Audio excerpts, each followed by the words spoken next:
Hey guys, welcome back to the Ghost and Friends YouTube channel. Here with my good friends, Miss Daily Joy and Mr. John Tweet Sports. How are we doing tonight, guys? Good. How are you? Hey, I'm good. Curious to hear what y'all. Are we? Is this pleasantries and politeness, or you want to hear how I'm really doing? Because I like real authentic John. Ghost, listen.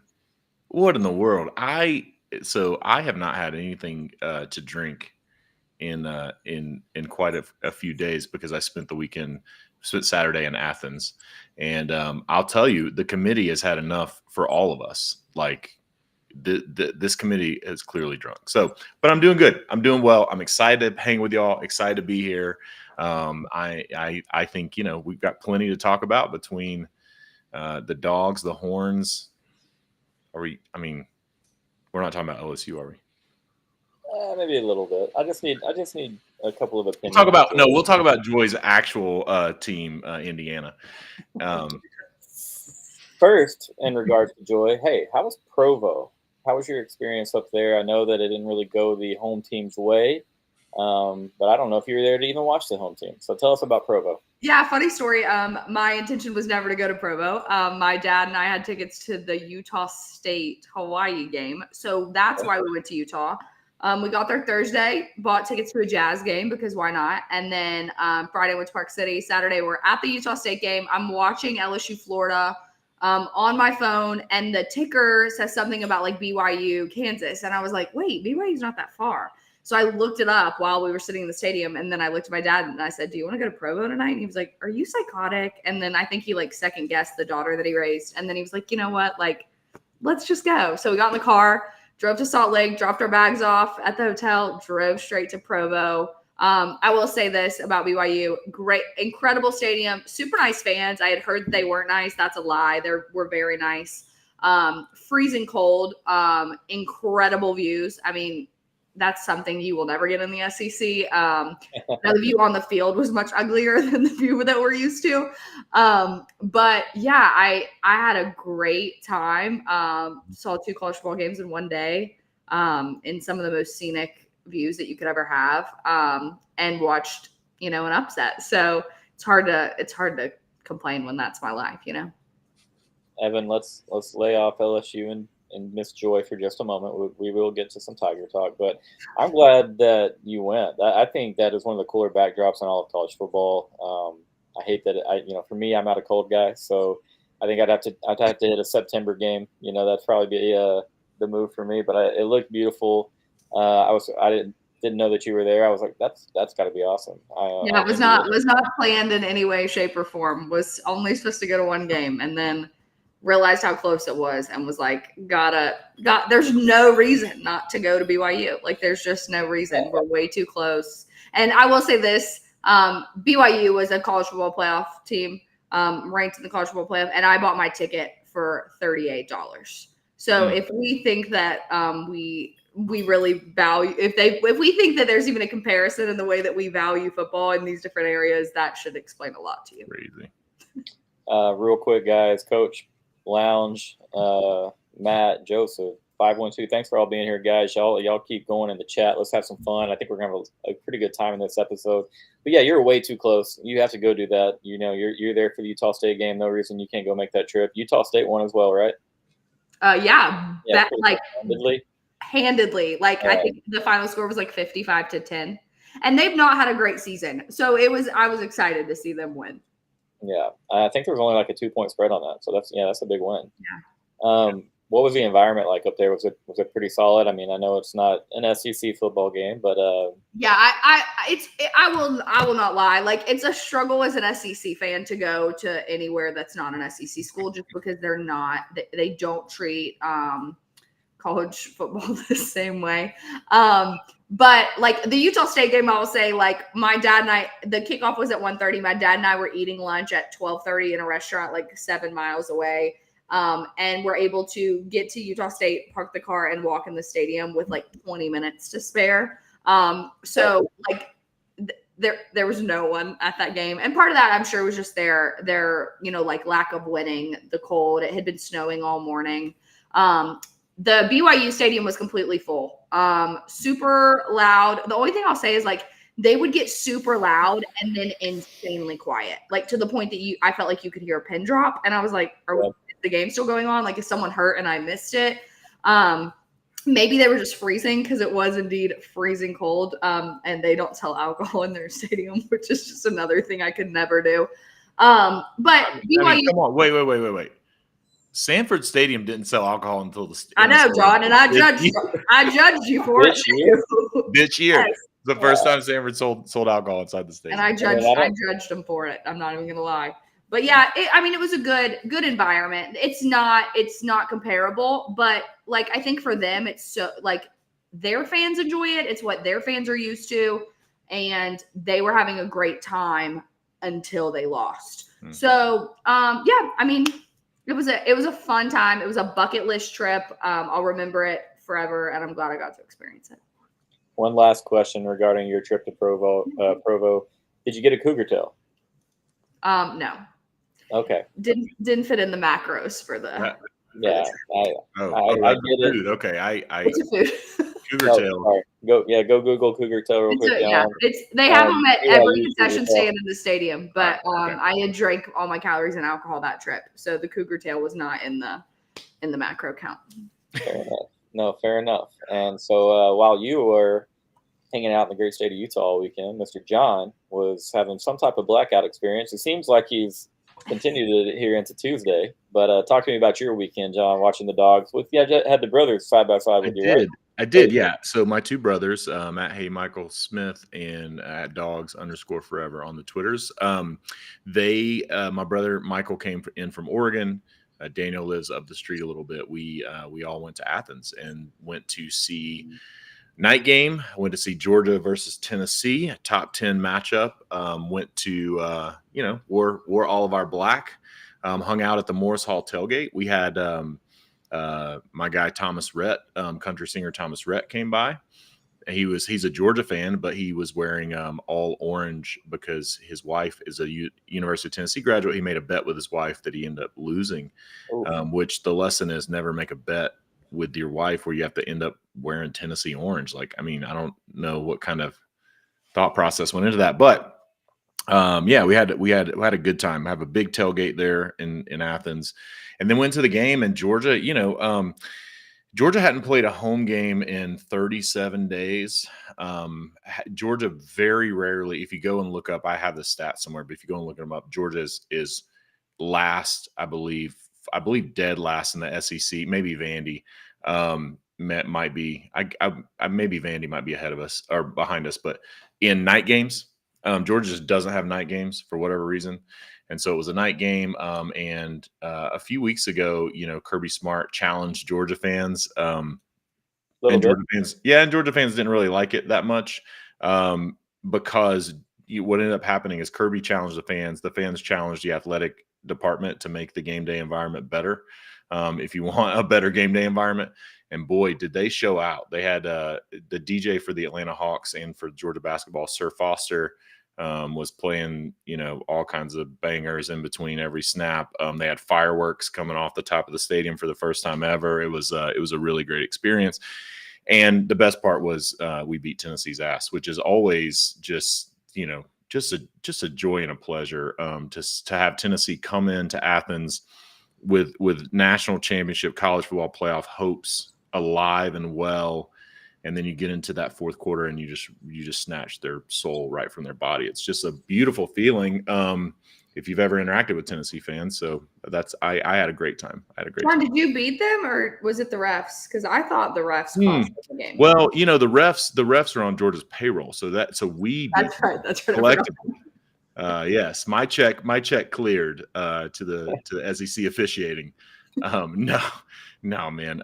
I understand. I understand the Tennessee's sentiment. We've all been there where you feel like you had a team that should have won a football game and you didn't win it, and so you're all grasping at straws. I mean, Georgia fans will tell you Tyler Simmons was onside versus Alabama in the 2017 national championship. I mean, everybody has those things. I will say this: usually, when we say it as Georgia fans, it's in a game that we lost, a national championship game that we lost in overtime, and Tennessee got beat by 2 touchdowns. And so I don't know. I don't know. I don't know how much refereeing has to go on to make a game be a 2 touchdown game. I mean, it's definitely possible, but it sure didn't feel like when Georgia got the ball on their own 8-yard line late in the game.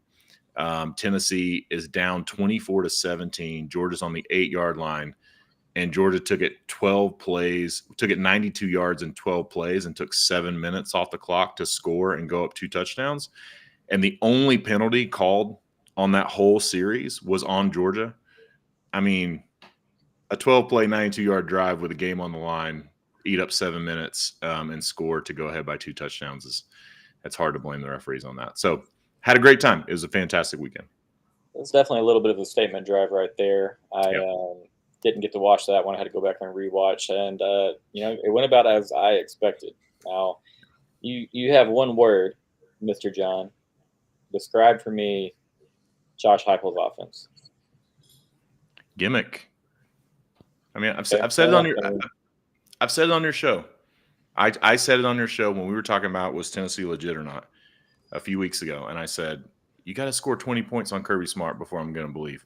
And Josh Heupel still has not scored more than 17 points on Kirby Smart, and he's had Hendon Hooker and Jalen Hyatt and all those guys in 2022. Didn't do it this time. Had a defense that should have been able to get you some pressure and turnovers. Like, there are a number of ways to get 20 points. It doesn't necessarily have to be your offense, but Heupel just can't do it. So, yeah, I mean, I thought Iamaleava would struggle against that Georgia defense, especially with you guys coming off a loss. And I mean, you guys own them. I don't know all the stats and numbers on how many games you've won in the last et cetera amount of games, but I know it's a stat that's pretty ugly for the Tennessee Vols. And it's 8 in a row, and none of them have been within 2 touchdowns. Ouch. So okay, yeah, that's pretty worse much than I anticipated. Yeah. Lounge, this is a good comment. I like this because I really do think Vanderbilt has a chance, because Tennessee at times can really, really struggle to score the football. Saw that with the Arkansas game, obviously, where they had 3 or 4 straight weeks of not scoring in the first half, or 3.5 first halves of not scoring at all. So yeah, I mean, I could see that. I could definitely see it. Now, we'll talk a little more about Tennessee later, because we're going to talk a little about playoffs and here or there. But before we do that, Joy, now we're going to talk a little bit of Tigers for a second. And now, a month ago, we never probably get into this, but coming off of 3 straight losses, what are your thoughts? What are your opinions on Coach Brian Kelly? Just how you view him as a coach, maybe what his future at LSU might look like. We've never really had the luxury of getting into it about Coach BK, and I'm just curious to hear what you have to say. Yeah. So if you know me, and if you've known me for any extended period of time, you know that I did not like the hire. When we hired him, I didn't like it. I immediately was frustrated. I literally was calling everyone I know, and everyone's trying to prove to me that it's a great hire. And I'm sitting here going like, I cannot agree with you. And I let everyone gaslight me after year 1 when he won a very, very low-powered SEC West, and everyone bought in. And then everyone tends to forget that he got curb stomped by Georgia that year in the SEC championship. And it's been downhill since that moment. Last year, you could ride the Jaden Daniels hype and say, well, he produced a Heisman-winning quarterback. And I am always the person that wants to look at the opposite way. I'm like, he produced a Heisman-winning quarterback and did not give him any kind of defense, or else that team is a college football playoff contending team. So while everyone always wants to look at the glass half full, I'm looking at the glass as it is in reality. here's the problem that we have is that as much as Scott Woodward has had some home run hires, he also tends to be a fanboy of certain people. He was a Jimbo Fisher fanboy, and look where that got their contract when he was at A&M. He's a Brian Kelly fanboy, and now LSU is in the position that it's in. I don't think Brian Kelly's the guy. And the reason I don't think Brian Kelly's the guy is because I don't think people want to work for him. I don't think he is an enjoyable guy to play for and with. A lot of people will look at the sidelines and him chewing out Chris Hilton and be mad. And for that part doesn't bother me. Chew out your players. I don't care. I do have an issue when you have players coming off the field chewing you out. They don't trust you. They don't believe what you're saying. They have no confidence in your abilities. They don't respect you. Huh? They don't respect you. They don't respect you. Yeah. So there is which I do think like there are one of the reasons that I think NIL is going to have to be monitored is because we're going to get to a point where these guys are making so much money that they're literally like, screw you. Like, you don't get to tell me anything. Like I make just as much money as you do. No one's making as much money as Brian Kelly, but you get my point. As we continue to dish out insane amounts of money for players, that's going to eventually happen. It's already happening with coordinators. Like there are guys that are making more than their coaches because of NIL. It's one of the reasons that is going to have to be regulated at some point, but take that part out of it. I just don't think Brian Kelly is the guy. I appreciated his guts in wanting to say, like, I want to end my career in the SEC. I want to go and compete against the best of the best. At this point now, you're just tarnishing your legacy. Like you could have been just like another great coach at Notre Dame. And that's not how you're going to go out unless, of course, you perform a miracle. He sounded a lot like Dabo Swinney this week in saying, like, we will go to the transfer portal, but I want to build my team off high school recruits. While I understand your point in that, the transfer portal exists. So if those high school recruits aren't playing, they're going to leave. If they don't like what you're doing, they're going to leave. It's way too easy nowadays. Secondly, you're going to compete against schools like Ole Miss every single year, which Ole Miss's entire roster is built off the transfer portal. Like that's who they are. And John and I have talked about it on our show, Ghost. I'm sure you've talked about it on your show. This is the most complete Ole Miss team we've ever seen. They're competing in every area of the game, including the trenches, which is really where it matters if you play in the Southeastern Conference. And Brian Kelly wants to build an entire team based off of high school talent and then just fill in holes on the transfer portal. So a bunch of 18-year-old and 19-year-old kids are going to get their butt kicks week after week by a bunch of grown men because you won't go to the transfer portal. So he's going to continue to run this program into the ground unless someone has to come to Jesus meeting with him. He has the staff. Like he does have the staff. I think our offensive coordinator is questionable with Joe Sloan. However, what no one wants to talk about too is that they're not going to fire him because we're already in a bidding war right now between Michigan for Bryce Underwood, and Bryce Underwood is committed to Joe Sloan. So Joe Sloan's not going anywhere if you still want Bryce Underwood to come be your quarterback. So you're stuck with Joe Sloan. So either Brian Kelly grow a pair and learn how to call plays and stop seafooting around and over here trying to like be all politically correct. Like I trust my coach. I don't trust your coaches and you don't trust your coaches. So get a play sheet, override his ass, call plays, and get this offense in a position to win because you have the talent to do it. You're just too scared to override a coordinator who's a first-year OC. And part of the reason you have a first-year OC is because no one wanted to work for you in the first place. So if that's the case, you got to prove to us as a fan base that you're capable of coaching this team and this talent to the level that it is capable of being coached to. And right now, he hasn't done that. So I'm not a BK believer, have never been, never will be. He's got a whole hell of a lot more to prove to me before he even gets 1 ounce of my respect at this point. Bam. Mic drop. Joy, you just needed a water bottle to just like bang on the table and it would have been I still put my Moscow Mule instead. It would have been perfect. I stayed up till like 4:30 recording with my guy Nash last night. I've been dead tired all day. I'm ready. I'm up now. I'm ready to go. And all you did was just kind of slander that guy. You know, Joy, and real quick, hey, appreciate all you guys being a big part of this channel. Got over 500 or hit the 500 subscriber mark. Still can't talk. But so I appreciate everyone's support. Nash, John, Joy, all the guests we've had on, Texas players, parents that we've had, everybody that's been a part of it. It means the world. Had no really plans or goals when we started doing this, and it means a lot that people enjoy it, that are having a fun time. The guys get in the comments. I mean, John and Joy say yes every time, so we got to be doing something at least a little bit right. And hey, it's Ghost and Friends, and all of you guys get all the credit. Thank you guys so much. But I hated the Brian Kelly hire. Okay, now I was pretty new to Twitter, and so my account wasn't very big, and no one saw my takes. I hated the Brian Kelly hire for a lot of reasons, but most importantly, like, what is the lifeblood of your program? It is recruiting. Okay, that we all know this. This SEC college football, so Jimmy's and Joe's world. Okay, it's just hard for me to see, or it was hard for me to see Brian Kelly resonating with the recruits in the Southeastern Conference, recruiting with the recruits in Louisiana, because it's such a big deal for you guys to keep that elite top end talent at home. And so it's been weird for me a little bit, with Coach Kelly being there. Texas has kind of gone in, and obviously Arch Manning and that effect that he has helped, because they've got a few guys out of the boot, and we're not real used to that. I will say that's one thing that I do give him a little bit more credit for than probably most people would, and it's only because of who he hired on his staff. Like I agree. He has been able to primarily lock down the state because of who he's hired. And I think he's done just enough in certain areas. Like you said, he won a pretty watered down, for the SEC West standard, a watered down SEC West in his first season. Okay, gets curb stomped, yes, by Georgia.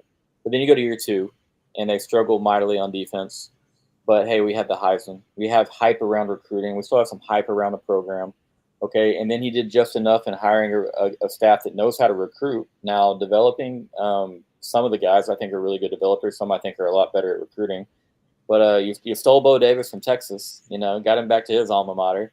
And so it's wild to see the defense struggle the way that it has. But I don't like Brian Kelly just personally as a coach. I don't know why. I'm not trying to come off as biased. I loved Coach O. I love Les Miles, and Coach Kelly just doesn't feel very. You know what it is? No, you were doing really well until you said you love Les. No, but I love Les Miles, guys. It's fine, Joy. We don't have to go off on this. Just breathe, Joy. I'll take this. The deal is Brian Kelly. What you feel, Ghost, is Brian Kelly's not a player's coach. And the thing is, you don't have to be the absolute best X's and O's person. You have to be, to win in college football. You have to be good at X's and O's. You have to be good at hiring people. You have to be good at assembling a staff. You have to be good. But what you have to be more than anything first, especially in the SEC, is you have to be a player's coach. Like, there's a reason why, Nick Saban, Kirby Smart, some of these guys, when you go down the list, there's a reason why some of these folks can have success, and that's Steve Sarkisian, that can have success in the SEC, while other people who are very talented, very brilliant, bright football minds struggle. And a big part of it is you got to be a player's coach. And what I mean by that is, like, you have to be the absolute alpha everywhere. There you go. Nothing is authentic. They see right through it. You have to be the absolute alpha in those rooms. And you also have to turn around and be able to connect with those guys. And Brian Kelly can't do either. He can't be the alpha in the room with these kids, and he also can't connect with them on any level. And they just literally see him as a fraud. And that's what you get. And that's the reason why you have a coach like Ed Ogeron, God bless his soul, who was able to win a national championship at LSU, is because, for better or for worse, man, Ed Ogeron was going to be the alpha in that room with those players and with his staff. He hired good guys, and he could also connect with those players. Now, it went off the rails for a number of reasons for him. But at the end of the day, it's like, dude, like, if you can do those two things, if you can own the room and you can connect with these players, and you can get enough of them in clearly and build a staff, you can win. But those two things have to come first, and Brian Kelly just can't do it. Y'all both were spot on in my opinion. I think we're all similar takes right there. Joy. We see it was him and Nussmeier that did the 360. No, that's Walker Howard. That is That was now Walker Howard. at That's Ole Miss. right. Yeah. Which I mean, honestly, bye. Like that didn't cost us much. I would love to see Brian Kelly. I would love to see Brian Kelly trying to have a conversation while eating like legit, like spicy red beans and rice in somebody's house. Like, could you imagine? Like, I bet that dude. I will say from what I've heard, like it's very, like obviously y'all both know your schools do this. Like a big thing is bringing back like former players. And there was a good group of them. A lot of my friends that I was friends with in college, we all went back for the LSU Alabama game. And they didn't have one positive thing to say about Brian Kelly. Like they went on the field, they were talking to every coach. Brian Kelly wanted like nothing to do with them. And these are the guys that like made your program what it is. Like these are the guys that made you want to take this job. These are the guys that made this a premier like coaching spot to land. And so he's I wouldn't even say slowly but surely, he's quickly but surely ruined his rapport with former players, with current players, with staff members. And the problem for LSU is that they will vote with their butts in the seats, and you'll see a very empty stadium when it comes to Vanderbilt, and you'll see a very empty stadium when it comes to Oklahoma because they can't vote anywhere else. So that's where they'll vote. I'm just curious now. Let me ask you this, Joy. Brian Kelly will be back next year. I mean, there's no question there. And you know ball. You know what's going on. You're not afraid to say. I appreciate that. Yeah, you're not afraid to say you don't like a hire. You're going to be a realist here. What is the bar next year for LSU and Brian Kelly? Now, I know we're still a long ways out. You have to look at the transfer portal, but knowing his tendency to kind of fade away from the portal or maybe not make that the backbone of the program like some other SU schools are kind of doing. What are you thinking? What are you feeling? Here's what no one wants to talk about. When I say that Brian Kelly's seat is warm, they're like, well, he's not getting fired. And I'm like, that's not what I said. I said his seat is warm. And that's because when you are the head coach at LSU, I think I've said this on your show before, Ghost, like when you're the head coach at LSU, your seat's always warm. The only thing that changes is the temperature. Like nothing, like you're never in a soft spot as LSU's head coach. I think that now based on the staff that he has, that there's zero reason that you are not a college football playoff contender. And I mean like zero reason. And I mean like I would say like you can't lose more than 2 games. You have the same schedule that we had this year, except that our season opener is at Clemson instead of USC. So because we don't know how to schedule cupcakes like other conferences do. And so he's going to have an early shot to prove that he's used the offseason to the best of his ability. You'll have a quarterback battle because Garrett Nussmeier's seat's not safe, especially with Bryce Underwood coming in. He's going to have to be a college football playoff contending team. Even if he made the college football playoff next year, his buyout is still insanely massive, thanks to Scott Woodward being a moron. But he has to be in the college football playoff conversation, and not like we were this year. Not like, oh, if we manage to win out and so loses and No, like you need to be a 100%. You are making the college football playoff. And with the schedule that you have, if you're the LSU that you have been in the past, you should be able to be that. There's zero reason that you can't. And for Lounge to say maybe LSU needs to lower their expectations, we're not Mississippi State and we don't ring cowbells. So he can keep his low expectations in Starkville. Love you, Lounge. Go make some mac and cheese, buddy. Gosh, dang. She is throwing darts tonight, guys. Nobody is safe out here. I love it so much. And for me, I like LSU. No offense, John. I like LSU a good bit more than Georgia. Y'all barked at me, man. Well, you should. Georgia beat your ass. So, I mean, I would like LSU a little bit more, too. Everyone likes us more. We're pretty God.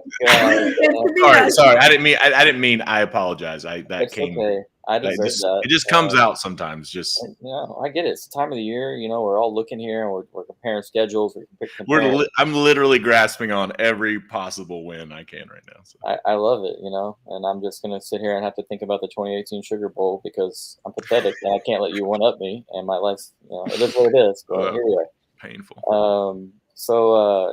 Yeah, it's Scott Woodward is a Jimmy Sexton super agent. I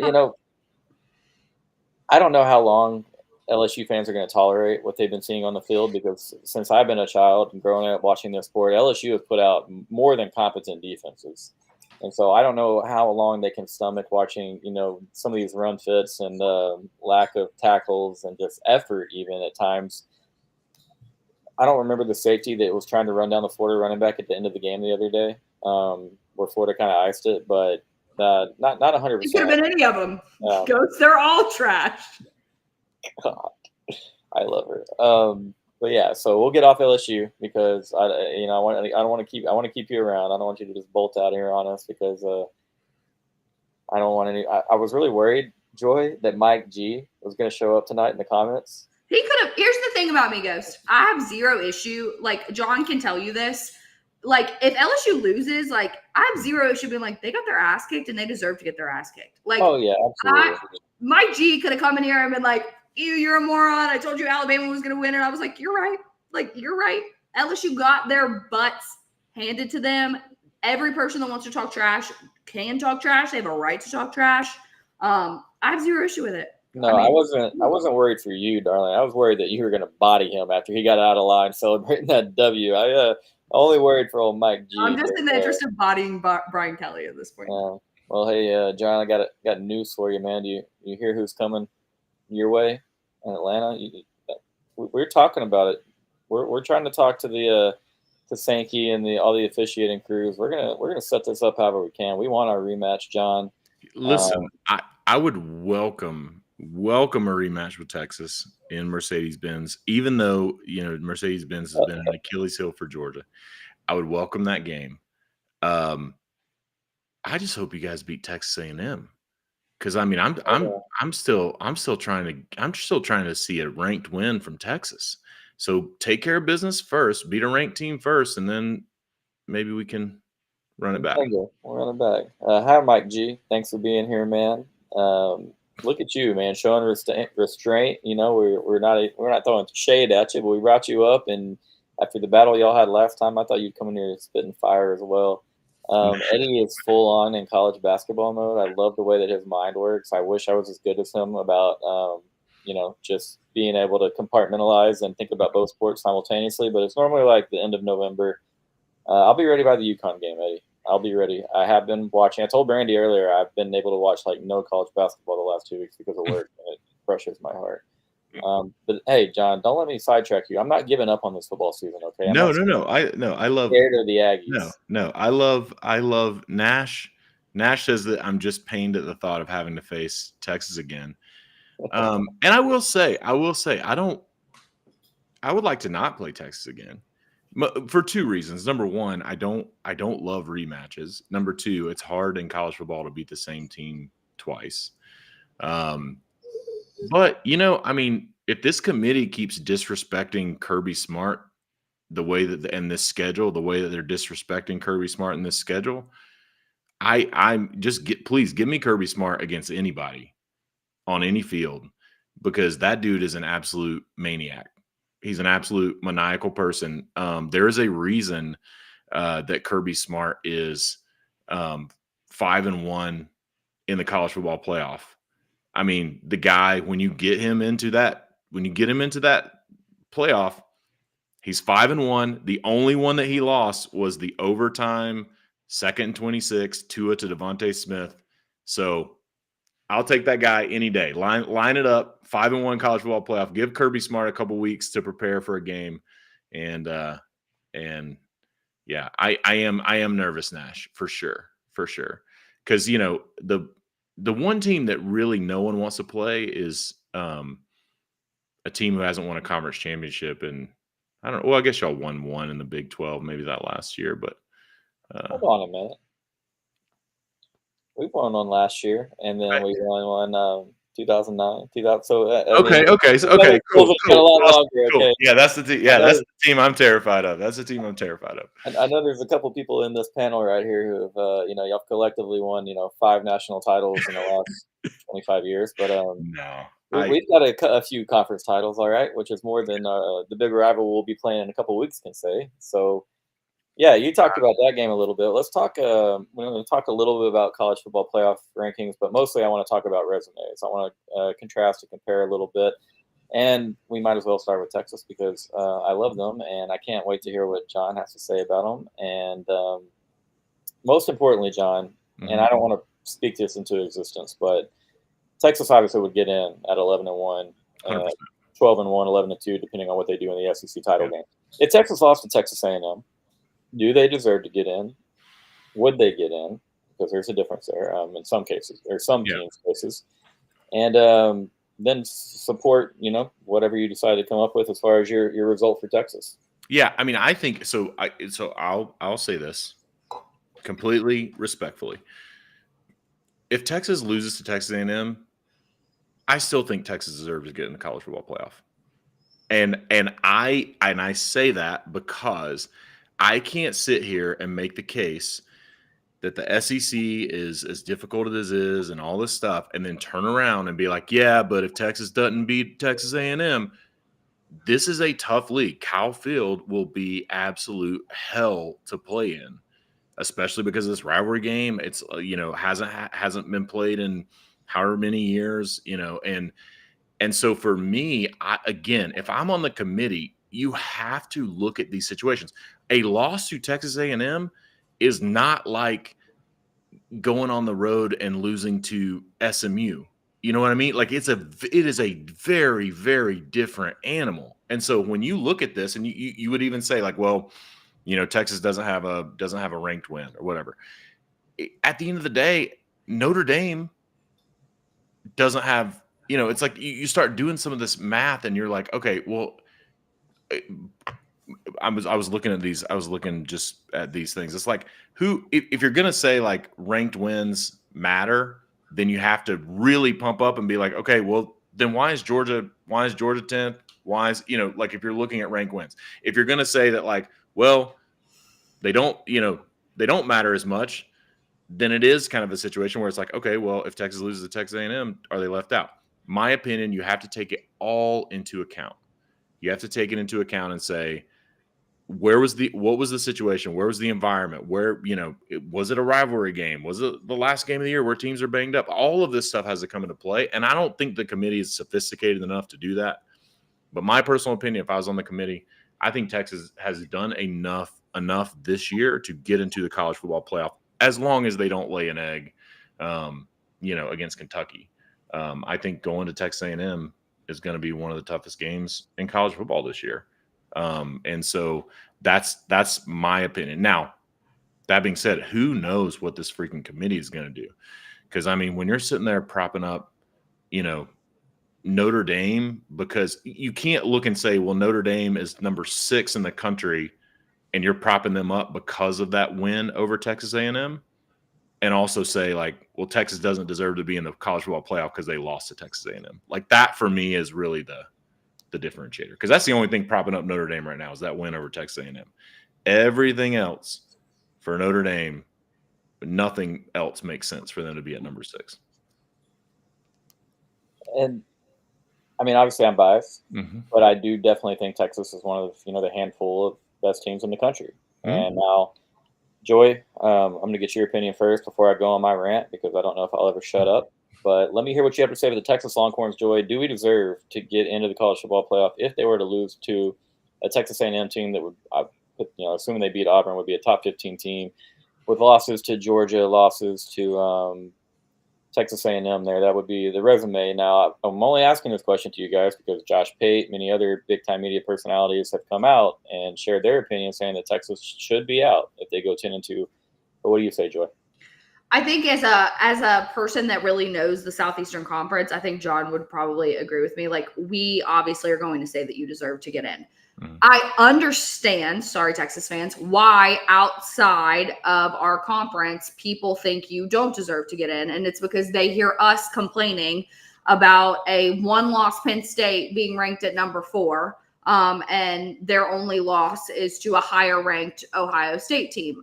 So I can understand why from the outside looking in, they're going like, it's not fair that Texas gets in and y'all are complaining about Penn State if Texas lays an egg here. What I will never understand from this committee is why strength of schedule doesn't matter. We have completely and totally tossed it out and decided that it doesn't matter who you play and it doesn't matter how hard your games are. It only matters that you win, which is why SEC school fan bases are having such an issue, because they feel like we don't. No, keep going. I'm enjoying this. I'm flattered. This is fantastic. We feel like we play. And we do. This isn't a feeling. This is a fact. We play the toughest schedule in college football. So, yeah, looking at Texas, strength of record now is 5th, and strength of schedule is 38th. Penn State, strength of record is 4th, and their strength of schedule is 35th. And Indiana's strength of record is 6th, which I still don't even understand that one. And their strength of schedule is 106th in the country. But I think even the bigger thing is, like, look at your key wins. Both of Texas' key wins are at away games. And we can talk all day long about how good Alabama is right now. But the reality is Vanderbilt beat this Alabama team. Vanderbilt's not a bad college football team, nor is Arkansas. I personally think that if you look at Texas' best key wins at Vanderbilt and at Arkansas, both of those teams could compete, if not beat, with Penn State and Indiana. I'll just say it like that. I don't think Penn State or Indiana is good. The team we know the least about is Indiana. And me and John, we have ridden the Hoosiers. We've liked the Hoosiers. We are impressed with what they've done. But we still at this moment do not know who Indiana is. And Penn State is, I'll just call it like a spade, the same as they've always been. They're overrated at the beginning of the year. They play their one decent opponent. They lose. And then everyone's like, well, they only lost one game. We still need to rank them high. No, they've showed you who they are. They're not a good football team. Believe the product that they've put on the field. That's my issue. Believe the product Penn State's put on the field and believe the product Texas has put on the field. And if you look at those, they're not comparable. Texas is by far the better team. So this committee, I don't know what to believe. You only value at this point in time strength of record. I'm not even sure how much you value head-to-head at this point. And you say that you value the eye test, but the eye test would tell me that Texas would railroad these two other teams. So why is this a conversation? Yeah. And if you're really paying attention, which I don't believe the committee is, they say that they've watched all these games. I don't believe them. And if they have, they're blind. They're like, Miami is not a better team than Ole Miss, Georgia, and Tennessee. They're not a better team. The lack of consistency with the College Football Playoff Committee is my issue, and the lack of transparency. No one's held accountable. And then everyone involved wants to be like, well, SEC bias. If you think that Penn State and Indiana aren't ranked where they are because the chairman of the College Football Playoff Committee is the athletic director at Michigan, you're not paying attention. Because Indiana barely beat an unranked Michigan team and barely dropped. And With all of that being said, I don't know how you leave Texas out. Indiana did not drop. No, they didn't drop at all. They barely beat Michigan, and they actually, I think they were they on a bye week this week? Because I think they barely beat Michigan. Yes, they were on a bye.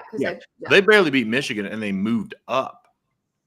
And this week they didn't drop at all, even though their strength of schedule went from 100 to 106th.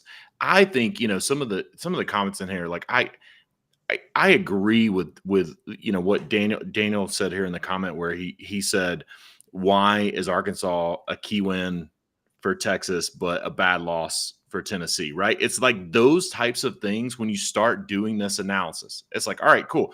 If you're going to be up here at the top and you're going to say, these are the key wins for this team, you can't also turn around and be like, well, that's a bad loss for this other team, and so we're going to push them down, Right. And I think at the end of the day, it is that situation where it is like, okay, yeah, exactly. Michigan is a key win for Indiana at home, but Texas gets no credit for beating Michigan on the road. Like a drum. Yeah, Beating like Ole a Miss drum. went. Like a drum. They will prop up Ohio State and Penn State and Indiana and Oregon. I mean, I have no problem with Oregon. Oregon's a great football team, but you saw they'll prop up the Big Ten, and you saw Oregon. Oregon went to Madison, Wisconsin, barely escaped 16-13.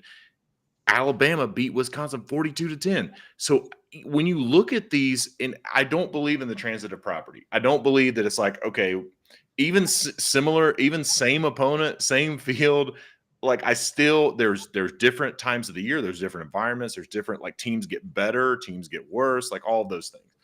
But when you look right now and you look at these schedules, you look at everything being equal, you look at where games are played, all these things, you can't, if you're this committee, you can't sit there and give half credit for strength of schedule to some teams, and then it doesn't matter for other teams.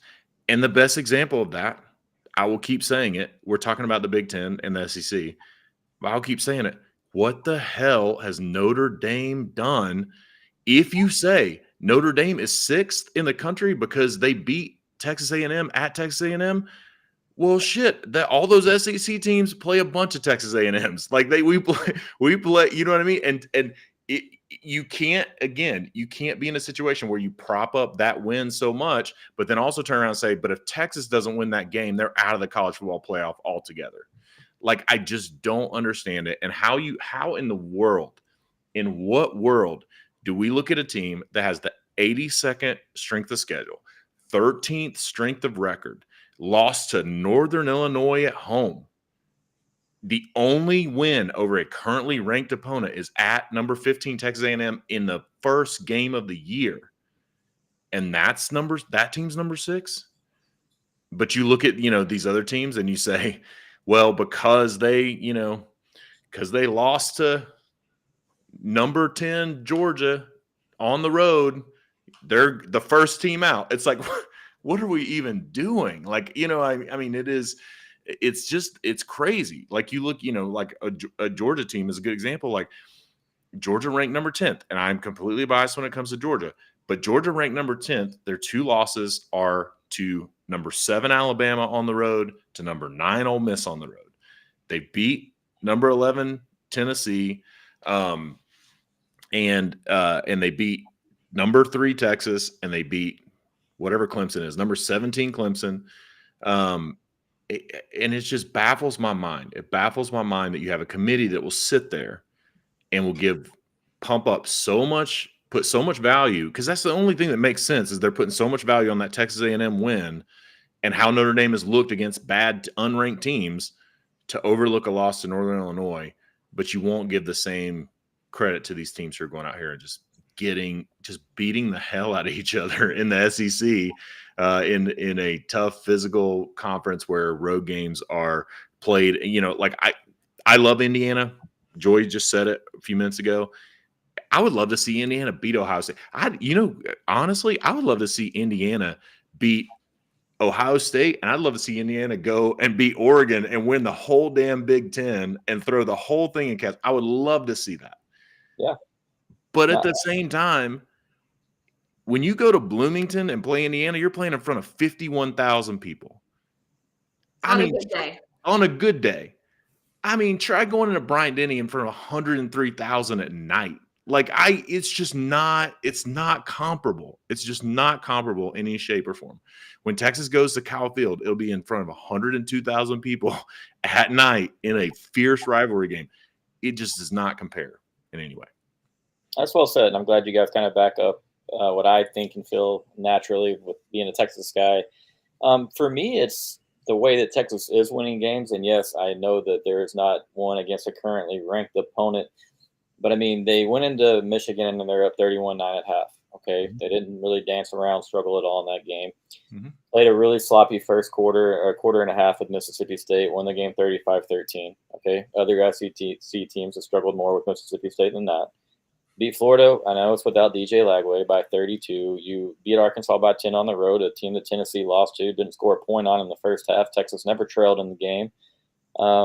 Now, we had an awful half of football when Go Dogs came to town, okay? an awful half of football. And Mhm. to me, it feels like Texas is being punished and sometimes defined as a team and a program off of that one half of football. Now, we had a little help in the second half in outscoring Georgia because we had two really short fields. Okay. We outscore in the second half 15-8. We make it somewhat competitive there until Georgia kind of has that backbreaking drive.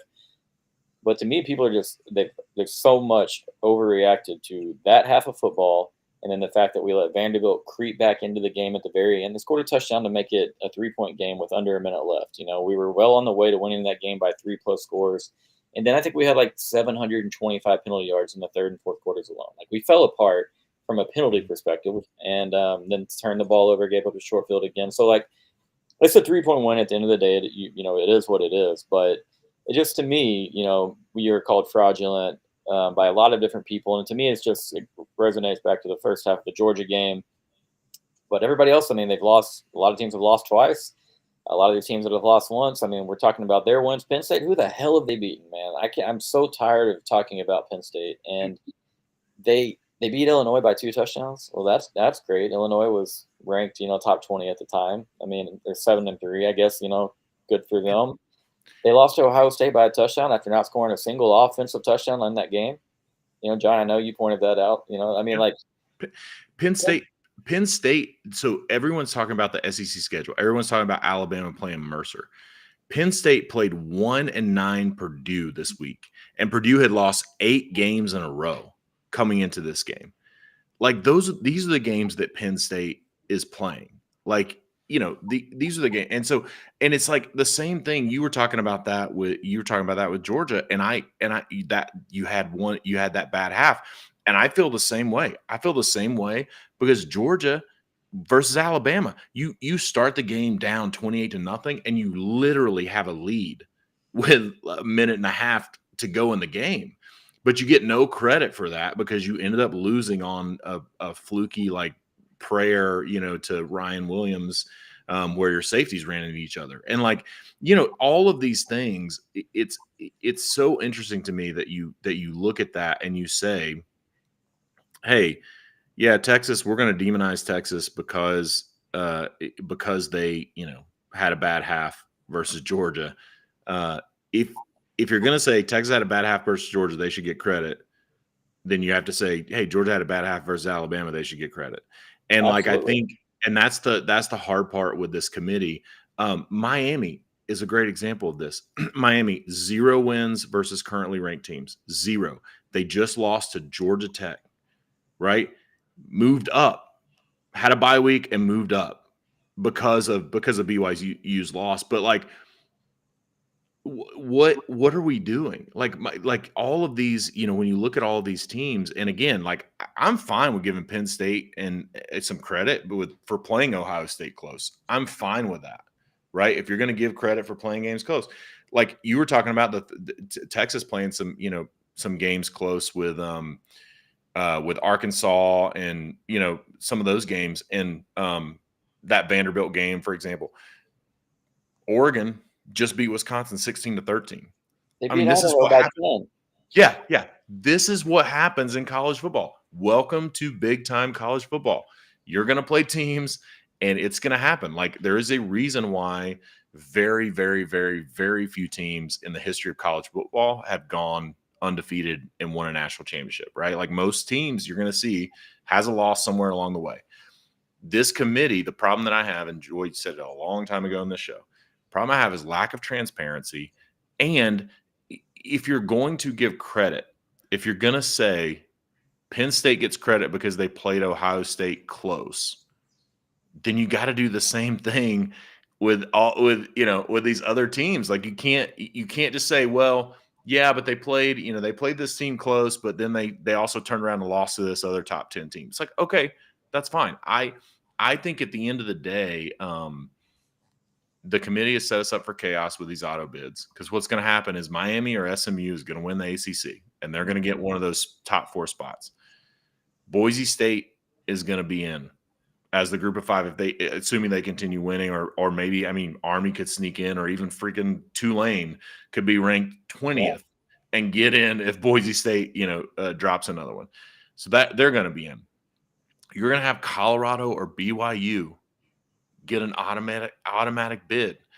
And so when it comes down to it, this committee really only has about 6 spots, right? That number 5 through number 11 that they really have any kind of control over. And what's going to happen is it's really just going to push some of these teams. It's going to squeeze them out. And what they've set up this where they have clearly said that your strength of schedule does not matter. They clearly said that you can go out and you can have a 1-game season versus a ranked opponent, and that can put you in. That's good enough to put you in the college football playoff as a top seed. And I just think when that happens, man, it is just like, why in the hell? Like, what does any SEC team? What is any value in going and scheduling any good non-conference opponent? Like if it were me, I would be looking at scheduling. I'd be like, all right, let me find some cupcakes. Let me find some group of 5 teams.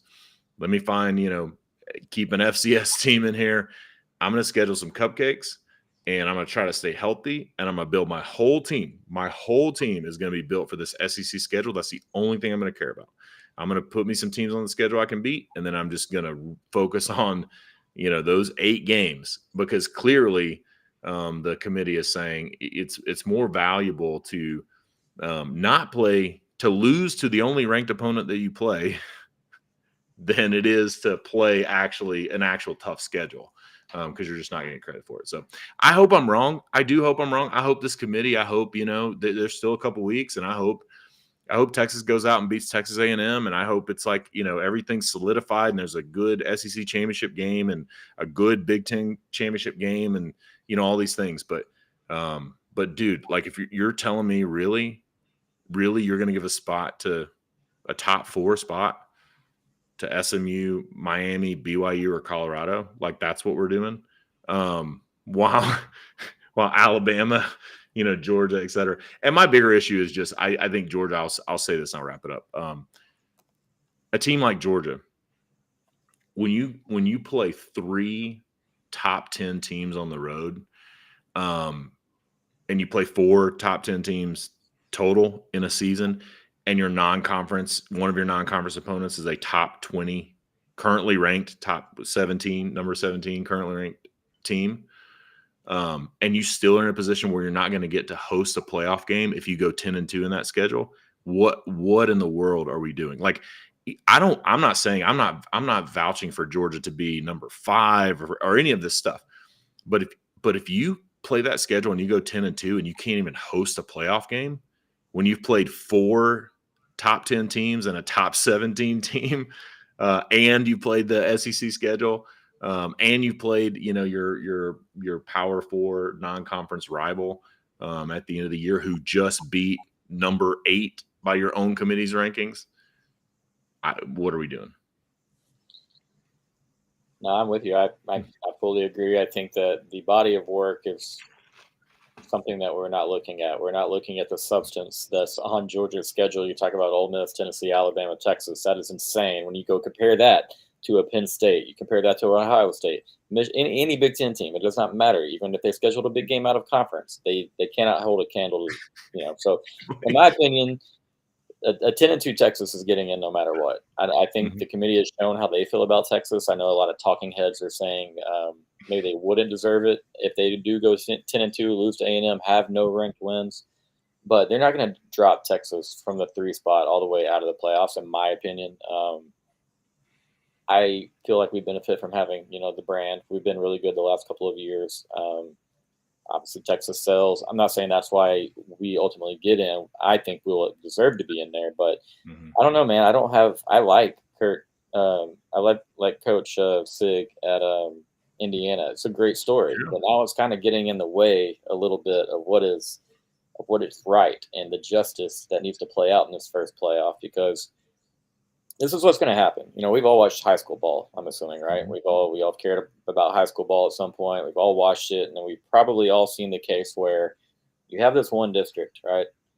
And it's murderer's row. You might have 4 ranked teams in the top, 15 teams in the state, maybe 5. One of those teams doesn't even make the playoffs, and you have this district over here that they're matching up with in the first round, who, a bunch of 4 and 6 to 5 and 5 teams, everybody just beating up on each other. But because they're all bad. And then you get to that first round of district matchups, and this good district sweeps the other one. Even the 4 seed beats the district champ from the other. And that is what I think, as like you said, Joy, they might not let the committee get away with this for too long. And that's the first step, is if there is some injustice served, and then there is a team or maybe even 2 teams left out from the Southeastern Conference in place for maybe, an extra ACC team or more Big Ten teams that deserve to be there. That is the first time I will feel conference pride to the extent of like, hey, let's go kick some ass. Let's go beat some Big Ten ass. Okay, let's go make that happen.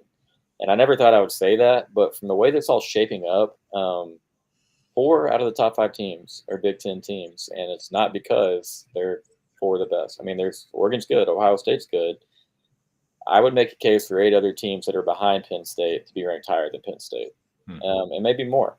I will go on the record in saying that I think 9-3 South Carolina would have a field day with the Nittany Lions, and maybe I do sound like an SEC bias maniac nowadays. But hey, I'm trying to tell you how I feel about ball the best that I can, and I just think it's pretty silly the way that they're.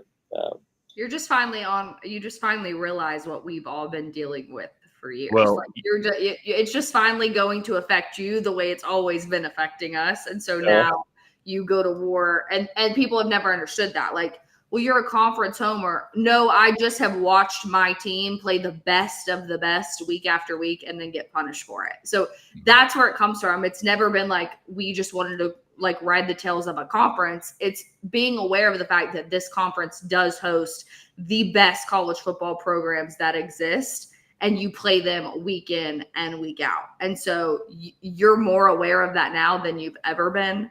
And it gives you like a sense of like, okay, no, like this isn't okay. Like all these teams play really hard schedules and they're getting punished for it. And that's where it comes from. Yo, I'm just going to say it. South Carolina would be a 5.5 point plus favorite over Indiana if Vegas was making a line this weekend.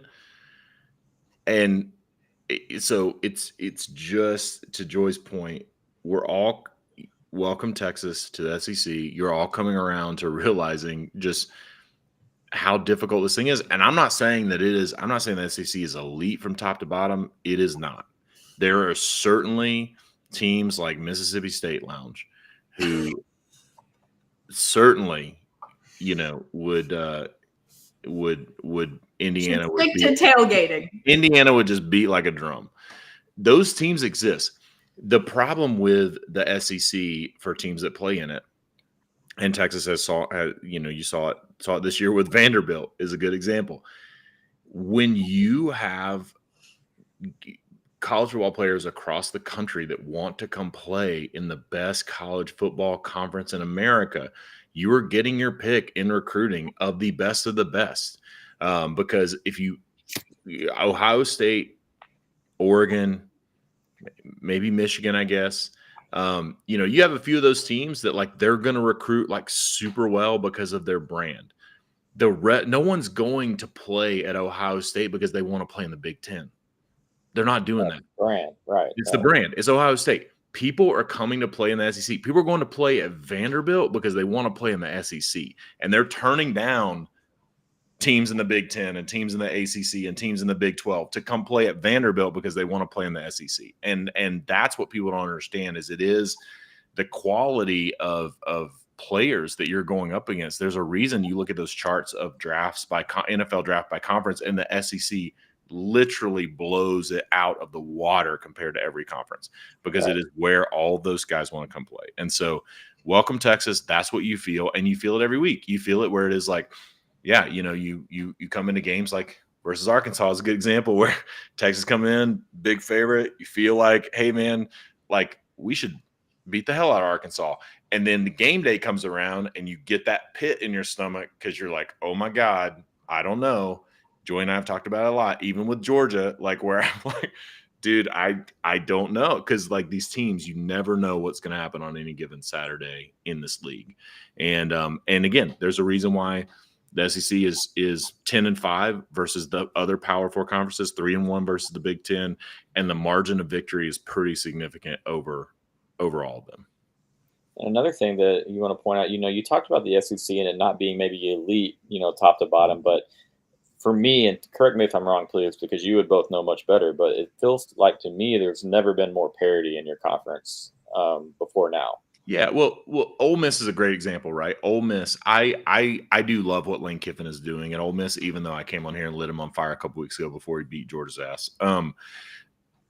Lane Kiffin is a great example, right? Where he went in the transfer portal, he was able to bolster his offensive and defensive line in the trenches, and that's what's creating parity. What's creating parity is, to Joy's point, you have coaches now who can leverage the transfer portal, who know what they need to do. They've been in the league long enough to know what they need to do to compete, and they can go out and like do enough evaluations to be like Vanderbilt is a good example where, Clark Lee went out and he saw what Diego Pavia did at Jordan-Hare Stadium last year and beat Auburn, and he was like, all right, give me that dude to come and play at Vanderbilt.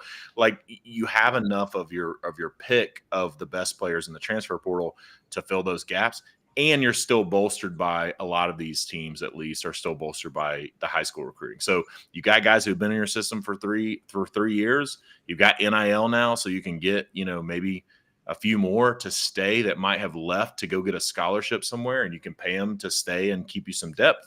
And then you go out in the portal and you fill these gaps. And it is the SEC top to bottom there's more parity in it now, or there has been in the last couple of years, than I've seen in a long time, maybe ever. But what I will say is it has always been kind of this, though. It's not like just the portal and yeah.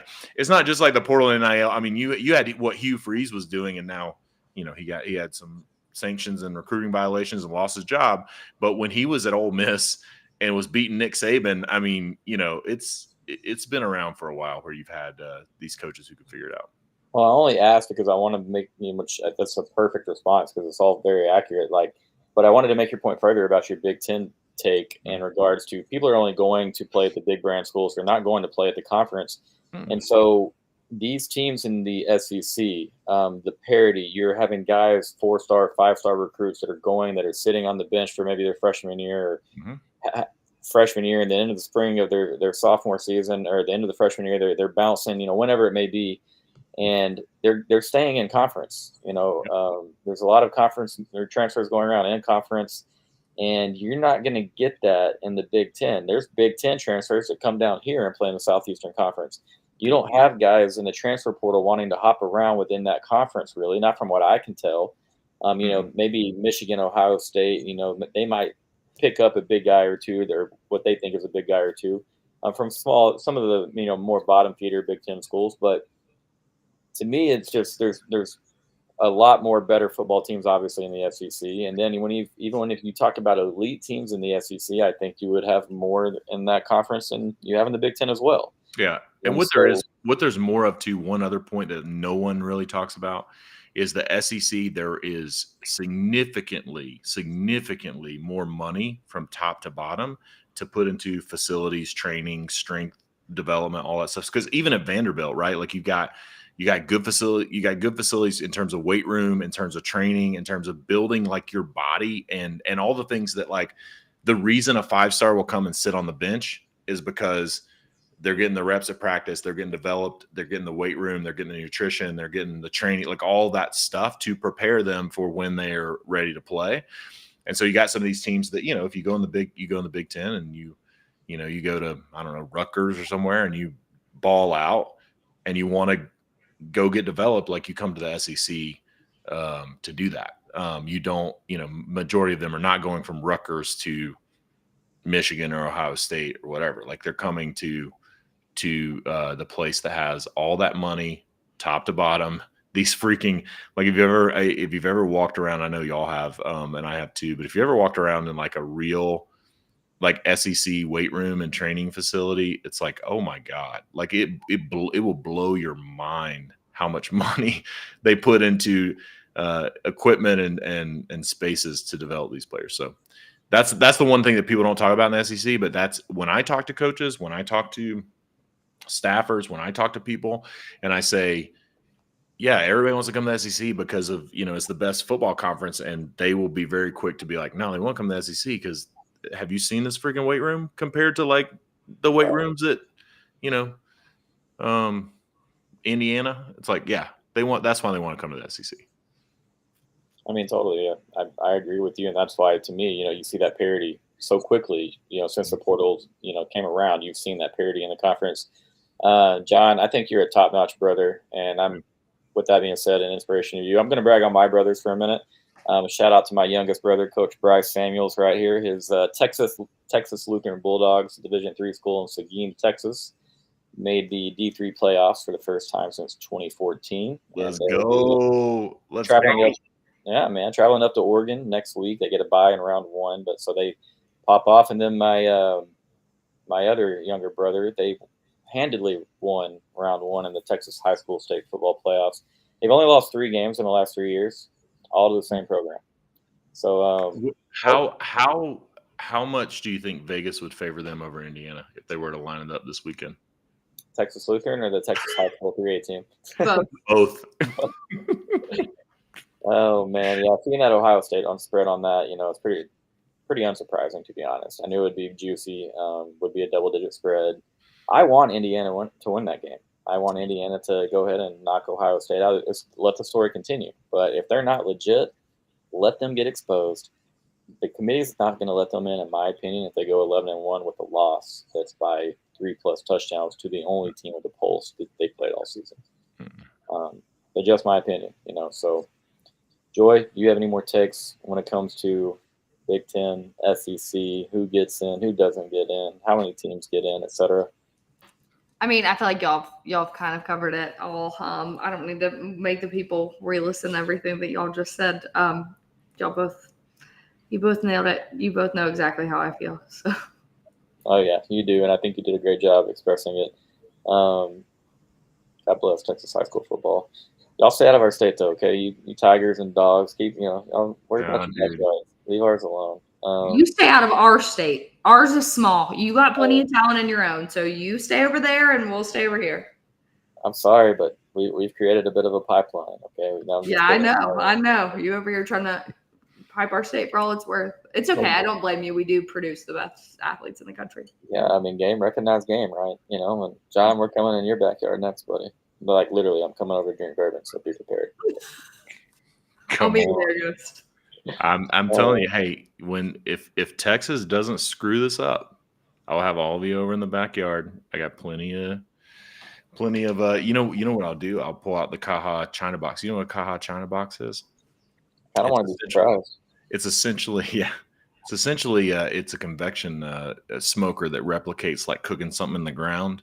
And so you put like a big like suckling pig down in that thing and just put the coals on top of it and just let it cook, and you just make carnitas like right. We can't use our other grill, John, because we left it in Tuscaloosa at the tailgate. All right, that's a story for another time.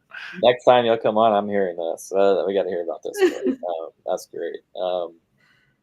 Another story reminded me to tell you the smoker story about when Lincoln Riley was gifted a couple of like next level smokers at Oklahoma, and then just a few months later, bolts to USC, leave them in the backyard. Let's just say they wanted them back, but we'll have a whole barbecue bourbon episode one day, John. We'll just get into it. And, I'm down.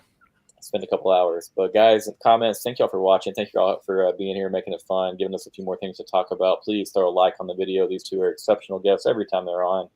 And if you have not subscribed to the channel yet, please do that. Also, John, Joy, whoever wants to plug Speakeasy, go ahead. Yeah, Speakeasy Sports, it's the Speakeasy Sports Show at Speak Sports HQ on the Twitters, speakeasysports.com. You can find all of our stuff, and you can listen to Joy not only talk about football. Joy knows ball about basketball too, and Joy has been spitting. We've done it. We just posted this today, our second basketball episode of the year, and Joy just spit some mad facts about Houston, the Houston Cougars, and why she is impressed with Houston. So go listen to Joy talk ball about all ball, not just football.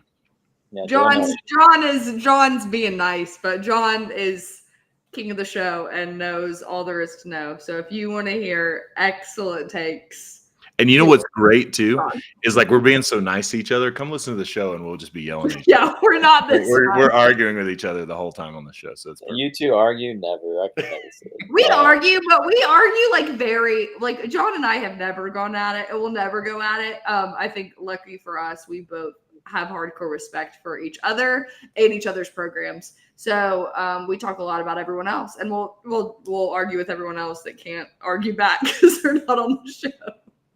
We're gonna get you a link here in the comments. Right John, got you a link. John and Joy baseball fans. I am an LSU baseball fan. John is a Georgia baseball fan. We will cover baseball as well on the Speakeasy Sports Show. We'll cover all major sports. all of it. Yep. And yeah, Ghost can be mad all he wants to, but I'm still mad about the 09 World Series. Okay. You can cry all you want to, but that's one sport that your school's talked a lot of trash walking in here. And there's only one school. There's only one college that's second in World Series, and it's Louisiana State University. Yeah. And you're not first. So you mean you're not impressed with our more trips than anyone else? Like that doesn't. No. Notre Dame's got a lot of trips to the college football playoff and ain't got nothing to show for it. So I'm not impressed with showing up if you can't win anything. Damn, not the Notre Dame comparisons. All right, with that being said, guys, it's time to end the show, but not until you like this video, you throw a like, and then you also go over to Speakeasy Sports, you sub to that channel, you like the videos, you comment on all that they do, every video they do, you must go comment. Old videos, new videos, everything. They're great people. They also have another Georgia dog on the show with them. He does a great job. Maybe we'll get him over here to bum with us one night as well. But guys, thanks for being here. These two, a couple of my favorites. So I love when they come on. Congratulations, John, to your Georgia Bulldogs on a big win. Joy, I love the truth, the transparency about Brian Kelly, your thoughts, and once again, I like your fan base. I like your university. Hope you figure it out. Thanks, just guys. do us a favor, okay? I don't tell anyone I said this. First of all, I like Texas. Please, dear God, do not lose to Texas A&M. I'm begging you. I'm literally begging you. Literally begging. Do not. On my hands and knees, I will get on the ground and beg you to not lose to Texas A&M. That's it. That's all. That's all. Can I love you guys? We are rooting for the Longhorns. We are the biggest Longhorn fans. Welcome. And with that being said, y'all have a great night, and we will see you next time. Thank you.